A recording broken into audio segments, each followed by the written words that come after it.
Good morning, everybody. It is Sunday morning, and I'm going to do some more work in here. I'm going to try to finish up in here. If not, I'll probably have to forego finishing in here until after Jerry Ann gets back because I want to spend most of Monday just tidying stuff up, getting stuff cleaned up.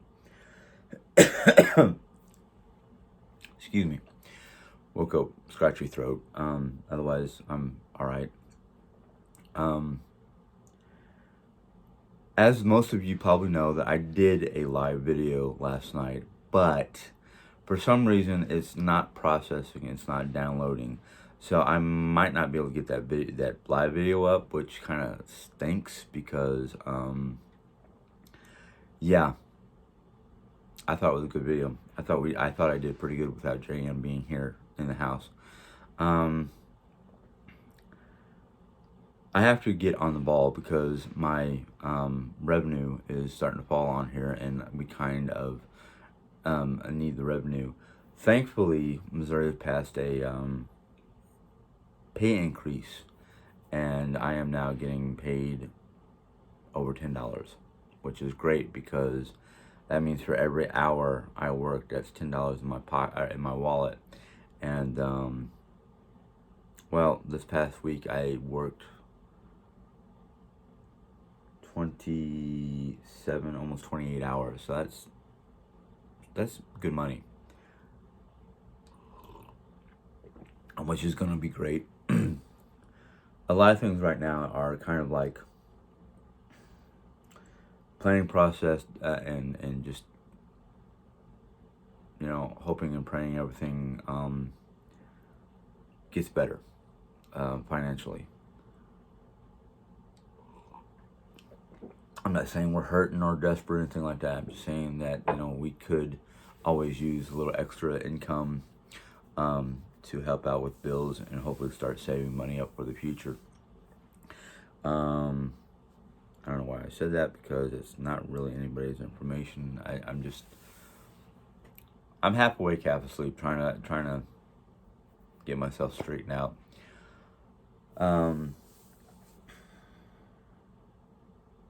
The space that the dining room space, as you can tell, if you can see this behind me, is the buffet is cluttered with a lot of extra glassware that I didn't know what to do with. I just got it off the table.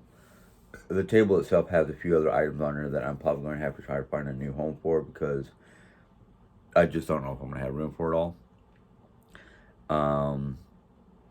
My problem is without Jerry here to help me with decluttering this room, a lot of stuff is either going to be shoved in a corner or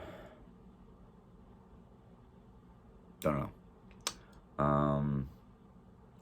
I've got maybe a couple things that probably go up into the attic for storage, but then I've got all the stuff for Jerry Ann's Harry Potter birthday still in here. It's packed up in boxes and stacked in a corner. Out of the way. Well, temporarily it's out of the way, but when I go to start moving stuff in here, it's going to be in the way. That in fact, her mom did offer to help, but I don't know how much help she can give me because of just a lot of moving stuff around, and some of it's kind of heavy. I got a few pieces that I don't know what Jane and I agreed to do with, but I gotta find a new home for them because they're gonna be in my way.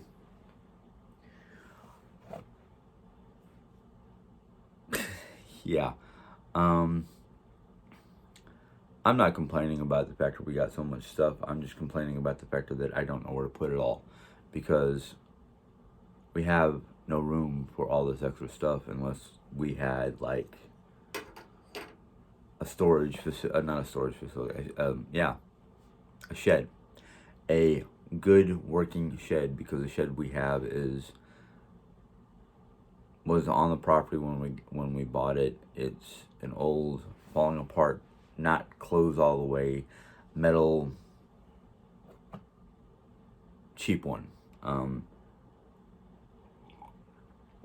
We've looked at some decent wood ones and whatnot, but the thing is, where can we put it that it's not going to get water flow? Because where the old shed is, water flows down the hill, literally under that shed, which caused the wooden floor to rot out. So it's no longer a wooden floor; it's just straight on the ground. And when it rains and whatnot, it gets muddy and yucky, and my storage boxes for my outside decorations become gross.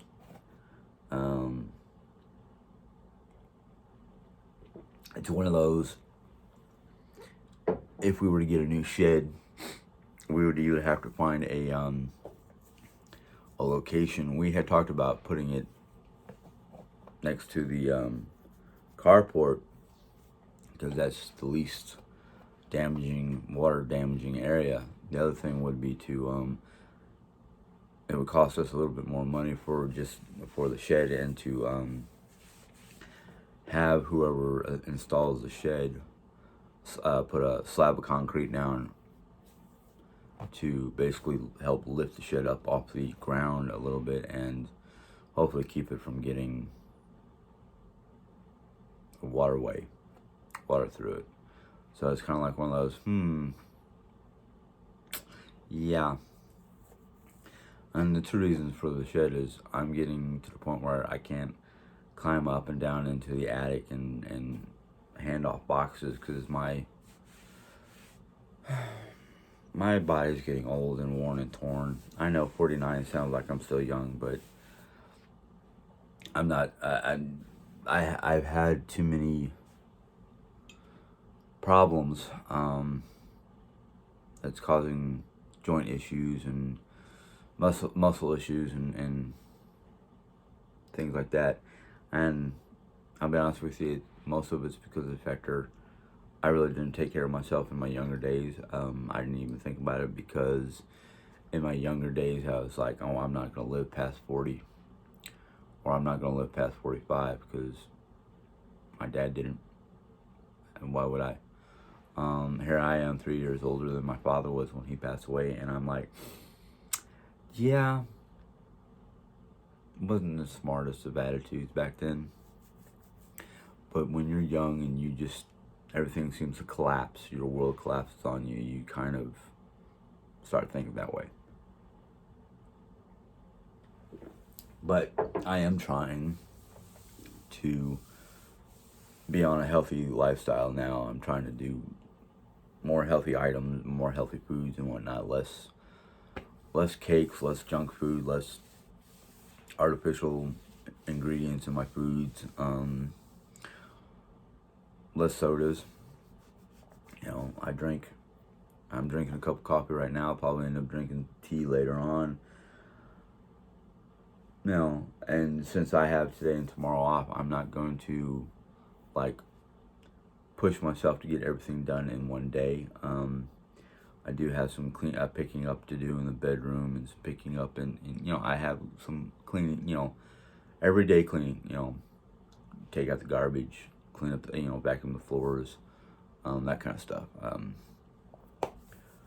was gonna wait until tomorrow, but I might end up starting my laundry today. But I looked outside earlier, and it's overcast. Excuse me, I thought I was gonna sneeze. I hate those. It, according to you know, my weather apps and all my weather information, it's not supposed to do anything until maybe Wednesday. It might do something, but one of the things I have learned over the ages, even with technology, you can't really predict the weather that far in advance, because especially here in Missouri, I've noticed it more here in Missouri and in the mountains, the weather patterns can change instantaneously. They're saying Wednesday, we could get it tomorrow, or not at all. It's kind of funny because we joke about Rolla. We joke because of the fact that ever since our college put a nuclear science into the curriculum, and somebody said that they have a miniature nuclear reactor in the college somewhere as part of the, you know, study, you know, to use it to study. And I'm like, I hope that's not true. Because if that thing malfunctions, I don't want to be around it. But no, that's the joke is basically ever since they put nuclear science into the college, the weather doesn't want nothing to do with this. It goes around. It's like there's like some sort of invisible weather shield that, the only time we get any kind of hardcore weather is when the school's not in operation. And I'm like, I don't know if that's true or not, but it sounds feasible because I will literally be watching the radar because of how dark the clouds get to see if anything's coming our way. And I'm like, oh yeah, we're going to get something. They get it to the north, they get it to the south. We don't get it. It literally just like, here's the clouds coming at you, and all of a sudden, it goes right around Rolla. And I'm like, yeah, something about this town ain't right. In fact, I think the only reason why we got our snow/ice storm New Year's Eve, New Year's Day is because nobody's at college. College was shut down for the winter season. And I just kind of go, is there any way to investigate this? Is it possible? I don't know. I mean, they've got, if you drive by the college on the main street, you'll see that they have a miniaturized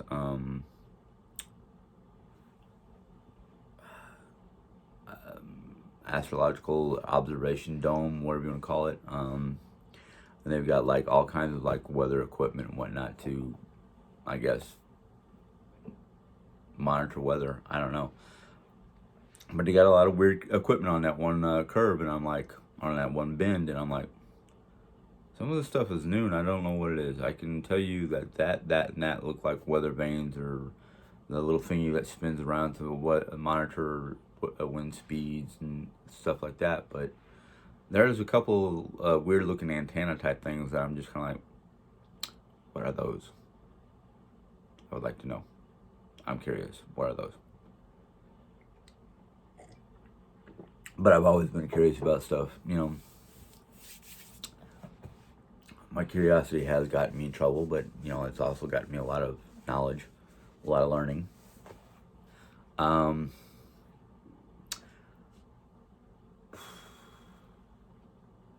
Yeah, I keep on looking around this room going, I talked to Jerry Ann about the configuration and making the table smaller, and I was talking to her about in that one far corner. In fact, let me see if I can show it to you. Oh, let me just. You notice in the far corner over there is a Christmas tree. Well, it's not really a Christmas tree per se because it's not just Christmas stuff on there. We kind of set it up, and we've actually left it up, and we've been we call it our forever tree.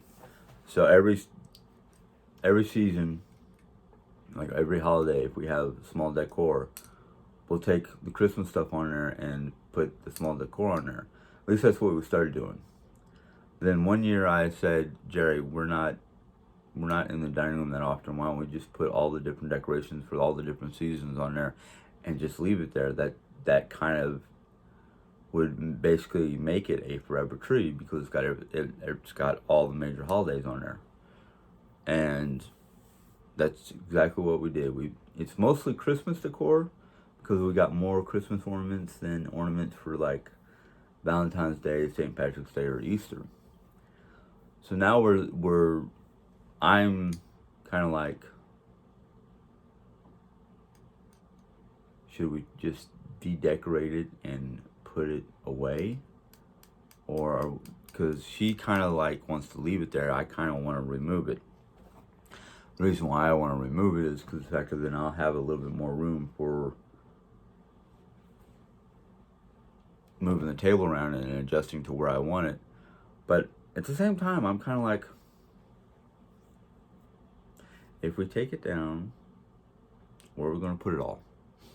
That, in fact, the little table that it's standing on, what, you know, what purposes, I mean, what are we going to do with that?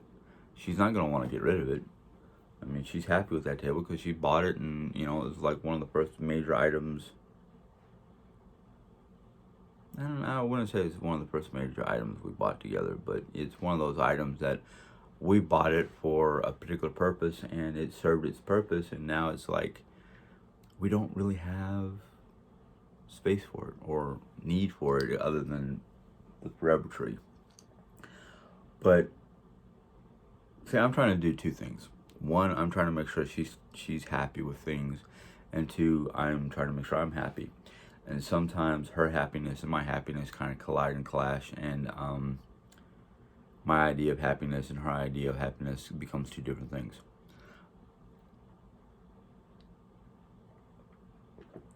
My thing is, I know I'm not going to be able to turn this room totally the way I want to because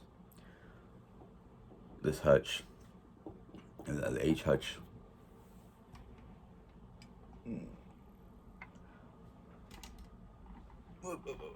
this particular hutch, my father had commissioned somebody, built it for him in the Philippines, and it's like mahogany wood, except for the H, the scroll work on the doors and the H on the door. The gentleman tried it 3 different times before he finally got it looking good. Now, I don't know if the door itself is, or the scroll work is mahogany. I think he used for the doors a easier to carve or easier to shape wood, because mahogany is one of the 5 top strongest woods known to man. It's ebony, mahogany, oak, and there was another kind of wood, I can't remember the name. I thought somebody called it monkey wood, I don't know. But I just know that mahogany is heavy duty. This hutch and a bedroom dresser set that Mom has in her room is made out of mahogany. It has survived a typhoon, dust storms, a flood. It's been through the works and does not show any warping or wear and tear, except for all the dings and dangs from the different different places we've moved it to. Let's see here, from the Philippines to Tucson to Little Rock. It did not come with us to Germany. It stayed in storage here in the stateside, but Phoenix, in Phoenix, there's at least 3 to 4 different houses that we moved it to. Then from Phoenix to Missouri. Here in Missouri, we moved it to let's see here, storage, Jerome, Missouri, Dixon area, to Rolla, to St. James, back to Rolla, and then New York, and then from New York to here.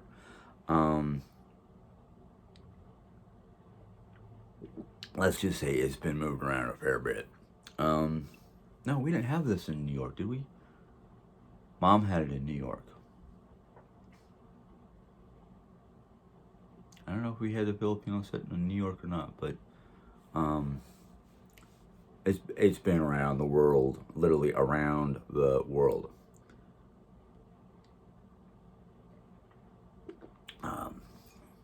Philippines to America, America to Germany, Germany to America. So it's been, at least halfway around the world, 3/4 of the way around the world. It's seen its fair share. This hutch behind me was in either my grandmother's or my aunt Sue's possession, and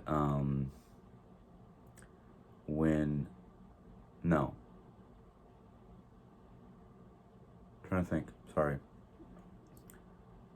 That's right. And it was my grandparents. I don't know who it was before them.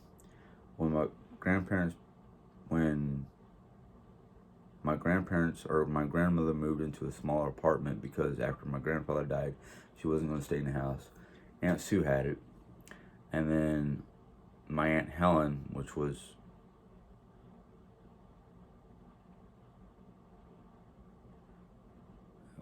my Aunt Helen, which was also my mom's aunt, passed away.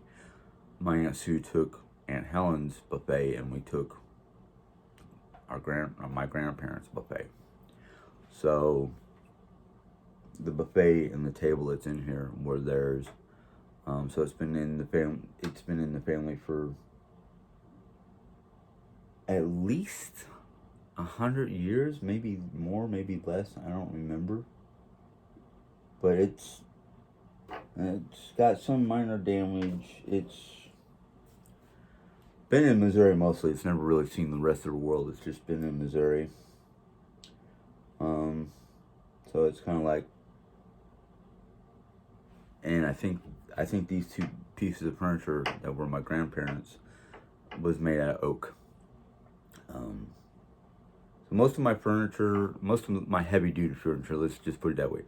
Most of my heavy duty furniture, including a dresser that my parents got me from the Philippine Islands, is made out of hardcore wood like mahogany or oak. Rest of our furniture is more modernized, so it could be made out of pressed wood, plywood, not monkey wood,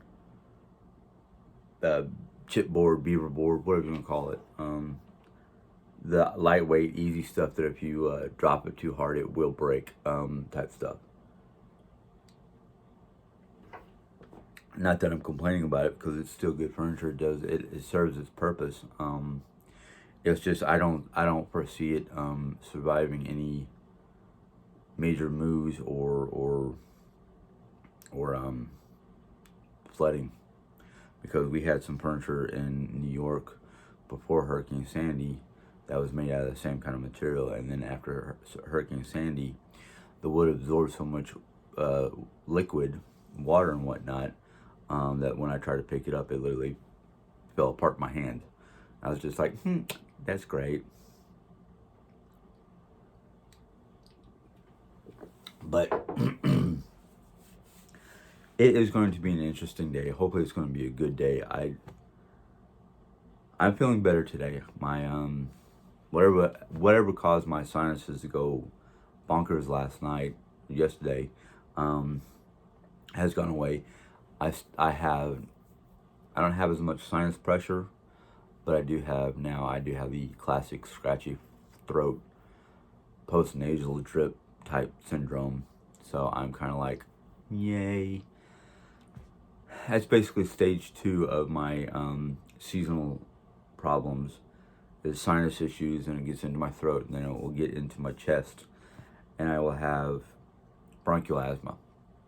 I'll have the classic bronchial wheeze with dry cough and all that stuff. And some people, I did research last night. Let me just go and tell you about some research I did. I did research last night because I wanted to know the full spectrum of how to identify COVID compared to the flu, compared to the common cold. Now, COVID and the flu have very similar symptoms, except for 3 particular ones that I noticed that the flu does not have, and I'm not suffering yet. One is basically the loss of smell and taste. Well, I do lose some smell and some taste due to the sinuses, but not a total loss. And they're talking about total loss. Basically, you lose your smell, your sense of smell, and your sense of taste, and you literally lose your appetite. The other one is abnormal pains. In other words, if you're having aches and pains that you normally do not have, that's a symptom. The third one, which I hope I never get, is diarrhea. I mean, bad diarrhea. And I just kind of went, great. And there's a fourth one, I just don't remember it because it's something I don't think I've ever dealt with. But the problem with people like me who have seasonal allergies, seasonal bronchial issues, is we will show signs of shortness of breath, muscle aches, diminished sense of smell, but not a loss of. So it's kind of like, well, I know that most of my problems right now because they'll go away. Anybody who ever has had the flu know that the flu, if you're getting the flu, your sinus issues don't go away. They are stuck with you until you're over the bug. Same with COVID. If you think you're getting COVID because your sinuses are getting all stuffy and whatnot, you're having trouble breathing because of bronchial issues, like I do, if they don't go away, if they don't dissipate or whatnot, yeah, I would probably go get tested. But right now, most of my symptoms are classic of my my yearly, sinus bronchial issues. So I'm like, well, all the places that do free testing are closed today. They're closed on weekends. So tomorrow, if I'm feeling as cruddy as I was yesterday, which I'm not today, even if I'm not, I might just go get tested just to make sure it's, my seasonal stuff, not something else. I just gotta figure out what time they open. They'll probably be open by the time I wake up tomorrow because I'm not setting an alarm. But anyhow, alarm. I might have one that's gonna go off here at 11. Anyhow, I'm gonna go ahead and end this video because I'm just rambling and my brain is trying to focus on this stuff. So I am sorry that the live chat video is not getting up. I'm having technical difficulties. It is still waiting after almost 12 hours. It is still processing. So I gotta figure out why it's still doing that. I might have to call my technical advisor and let her deal with it, or it might have to wait until a future date to get posted. I hope not. So sorry that the video is not getting up yet. It's starting to annoy me, but I will. If for some reason it doesn't go, I can't get it to go up, I might just redo. Next weekend I might just do a different live chat and hope it doesn't give me the same problems. It seems like YouTube, when I try to get onto YouTube via the internet, not my phone, it's giving me a hard time. So I gotta figure out what's going on with that as well. Anyhow, if you enjoyed this video